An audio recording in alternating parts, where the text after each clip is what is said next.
Here we go again. More snow on the way to parts of central and eastern Kentucky. We'll show you who stands to get the best chance for snowy roads in just a moment. A devastating loss for the owners of a central Kentucky farm. What we've learned about a fire that killed 6 horses. Lexington city leaders talked to us about the lessons they learned from last week's snowstorm. And is there room for change in the city's snow plan? Tracking, alerting, protecting. This is WKYT News at 6. Good evening to you. It looks like some of us could have another round of snow tonight, and the more south you are, the more likely you'll see it. That's right. Parts of Kentucky are under a winter weather advisory. Begin tonight with Chief Meteorologist Chris Bailey. He is tracking our chances for snow. Can't believe it's coming back again, Chris. I know. It's the winter that just will not end as of now, and I know spring is just around the corner. At least it's a nice thought for now. Look at Live First Alert Defender. We've got that winter weather advisory that is on there. It's all the counties that are shaded in blue: Big Sandy Valley, Southern Kentucky, toward the Lake Cumberland area. This is an area that will see the snow arriving later this evening. Trying to get in on a little bit right now along the Virginia or the Tennessee border counties. Moves through rather quickly overnight, anywhere from an inch to local 3 or 4 inch amounts toward the Virginia border counties. A good possibility for the rest of the area. Looks like the majority of the region may be on the outside looking in, or should I say looking toward the south and southeast. I do have a little buffer zone in there just to keep us on the safe side if that storm deviates a little farther to the north, between nothing and a couple or 4 inches into far southeastern Kentucky. I could see at least some flakes getting into the Lexington metro late tonight, especially on the south side. Here's Defender now, fairly clean until we get into Whitley City and Monticello now. That's all part of a bigger push of snow coming in from the deep south. This is a shut-down snowstorm from Mississippi, Alabama, North Georgia into the Carolinas. So light snow overnight. Arctic air will follow that. And guys, I'm tracking a very ugly start to the month of March when I come back in about 10 minutes. Chris, thank you. Firefighters tell us they did all they could trying to save them, but they say that 6 horses died in a large fire at a Woodford County farm. That fire started early this morning in a barn at Chanticleer Farm. Firefighters say the fire quickly spread to a second barn nearby. In this video Officer Don shot from Sky First, you can see all the damage. Sam Smith is tracking the investigation into that fire. It's our top story at 6. This picture was taken this morning. It's easy to see how bright the flames were and how dark the smoke was when the fire was put out. You can see the damage it caused. We had a horse barn on fire on Aiken Road, and there were some horses in it. Battalion Chief John Varner says 6 horses were inside. It's under investigation right now. We're not sure exactly what caused the fire to start. Fire officials say there was nothing they could do to save those horses from that burning barn. No saving them, no.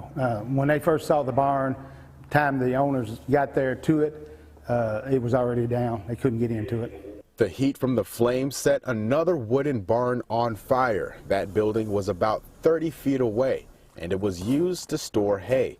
A third barn with fuel inside almost caught fire. Well, it could have been a disaster. We had to stay back from it, of course, to keep our men safe. Farm managers have not commented on the damage or the loss of the horses, or whether or not they were thoroughbreds. Fellow horse farmers tell me losing 1 horse like this is crushing. Losing 6 is unthinkable. Varner agrees. Well, it's just a devastating scene. It really is. In Woodford County, Sam Smith, WKYT. Firefighters tell us there wasn't a fire hydrant near the barn, so they had to shuttle in water from a hydrant a half a mile away.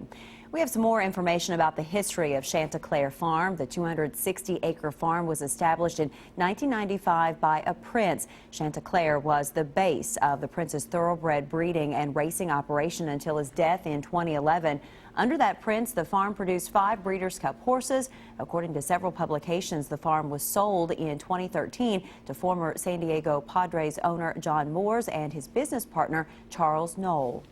Tonight, a man has been arrested in connection to a possible cold weather-related death in Clay County. The Clay County Sheriff's Office has charged 42-year-old Coy Bowling with wanton endangerment. Investigators say he did not call police or try to get Tracy Beth Alvey help after she ran into some woods.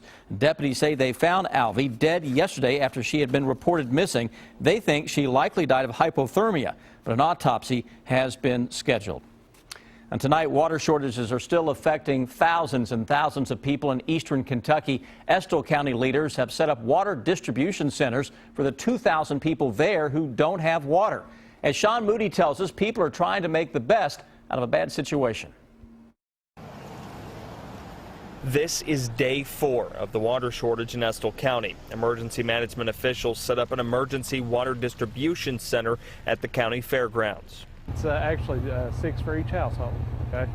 Rising water levels and a power outage have slowed the process of getting water flowing back to everybody. Bergen Tuttle hasn't had running water at his house since Monday morning. I've just been staying at home. I got out yesterday, bummed me a little water. He showed up here around 1 o'clock today. How many's in the house? 3. Workers inside the barn had hundreds of gallons of water ready to go. They gave out about 1,500 gallons yesterday. Today was busy as well. 10 for this one, Candy. This afternoon, there were still about 2,000 people across the county who didn't have running water. Water officials hope to have running water back to everybody in Estill County by the end of the weekend, but there will still be a boil water advisory. They're asking that if you do have running water right now, that you only use it for necessities. Bergen's got his 6 gallons of water heading back to the house. In fact, he says this whole thing kind of takes him back. Well, this is back about like I was when I was a kid. Back then, we didn't have no water. We had to go to the springs and get it. In Estill County, Sean Moody, WKYT. Doing the best they can there. Kentucky emergency management leaders say there are still 14 counties affected by water shortages. In Winchester, a mandatory water conservation order continues, but Winchester municipal utilities leaders tell us that the situation is getting a little better. They say they've seen a moderate increase in water levels, and they say the conservation order is helping. They hope to have water levels back to normal by the end of the week. They do not expect to issue a boil water advisory. Today is the last day contractors will be clearing Lexington roads following last week's major snowstorm. As the cleanup comes to an end, city leaders are now talking about how Lexington can improve its snow response. Investigative reporter Miranda Combs looks at the changes going forward and the changes that have taken place to get us to this point. It's not as pretty as it was. Just 9 days ago, roads were covered, crippling Lexington. This is what's left over, snow that had nowhere to go, so it was dug out and trucked away. Once you get through it, document it, so you can pass that on then to the next generation. When I came out this morning, I was totally blocked in by this heavy snow. You had these big mountains of snow, so you couldn't even get to the sidewalk. And once you got to the sidewalks weren't clear. So it's a daunting task for us, but we're getting there. Director of Lexington Streets and Roads, Albert Miller, says this is the first snowstorm that his crews have tried to clear every road possible in the county. Once it quit, we focused on our residential areas. That's more than 4,000 roads, because this snow was just that bad for drivers and unrelenting for Miller. And every time that we would think we're getting somewhere, we'd have to go back and start over again. But this wasn't Miller's first rodeo with Lexington snow. We did get a substantial amount of snow, and then the temperatures plummeted. The winter of '94. The crises are never over when you're in the mayor's office. There's always one coming up. Well, people used to call on the radio and say, well, I'm sure the mayor's place was plowed out, and I'd say, Former Mayor Pam Miller had just taken office. Baptism by fire and ice. The storm itself was similar in a lot of ways. The snow fell, then it stayed. But how the snow was handled was different. The experiences of '94 pushed the city to double their salt stock. They ran out in '94. But now there's 6,000 tons at the start of each snow season. However, they have paid $234,000 last week for additional salt. They did use contractors in '94, but were at the back of the line. Now Miller says contractors are on standby, ready to go anytime they're needed. So far, the city has spent $254,000 for private contractors in the past week and a half. You need to make judgments between what's financially feasible and what's really needed to get the city through the emergency. That's why Albert Miller says contractors are so valuable. If you don't need them, you don't use them. But something that's needed no matter how little the snow is a developed snow plan. The plan first started in Lexington around 1978 and has been tweaked and added to ever since, but never completely changed. I think that's what's kind of coming in the overhaul. And when you say overhaul, it'll be looking at the whole snow plan in general. The snow plan is in a city council committee now. Miller's effort to make sure the plan is clear before the roads are covered again. I'm looking forward to hearing what they've got to say. It was a big snowstorm that actually prompted the current snow plan back in 1978. They had situations where cars were abandoned in the middle of the roads and people, according to Miller, couldn't even get to the hospitals. So right after that storm, the snow plan was developed. Now, we know people love to complain, that's for sure, but it's interesting how much they can actually learn so quickly and then try to execute it the very next time, right? And technology is taking over a lot. In fact, next year they hope to have in place a system where you can go online and see where the snow plows are at all times, because of course knowledge is power, right? Absolutely. Thanks, Miranda. And also keep checking the bottom of your screen for the latest closings and delays. You'll also find a complete list on our website at WKYT.com. Well, tonight the Cats will go for their 28th straight win on the road against Mississippi State. The game begins about an hour from now. Rob Bromley joins us now with a preview. Hi, Rob. Hello, and no team has been able to beat the Cats this season. It would be an absolute shocker if they fell tonight down at Mississippi State, a team with a losing record. John Calipari really happy with the way point guard Andrew Harrison has picked things up. He's attacking. That's what Cal wants him to do, even if it means making some turnovers.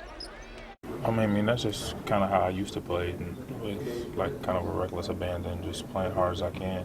Yeah, he's just loosening up and starting to play and starting to have fun. So I mean, I think I'm just playing with more speed.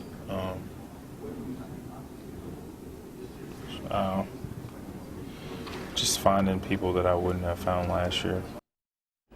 So it is the Cats and the Dogs tonight at 7 o'clock. The game is on the SEC network, and I will be back shortly. In about 10 minutes, we'll hear what Cal has to say about tonight's game as the Cats try to make it 28 straight. Rob, thank you. We'll see you in just a bit. Some customers say their cars ended up being damaged after filling up at a Lexington gas station. Next, what the company says about those complaints. And then why the Lexington Humane Society needs your help buying something it says will help its mission of rescuing animals.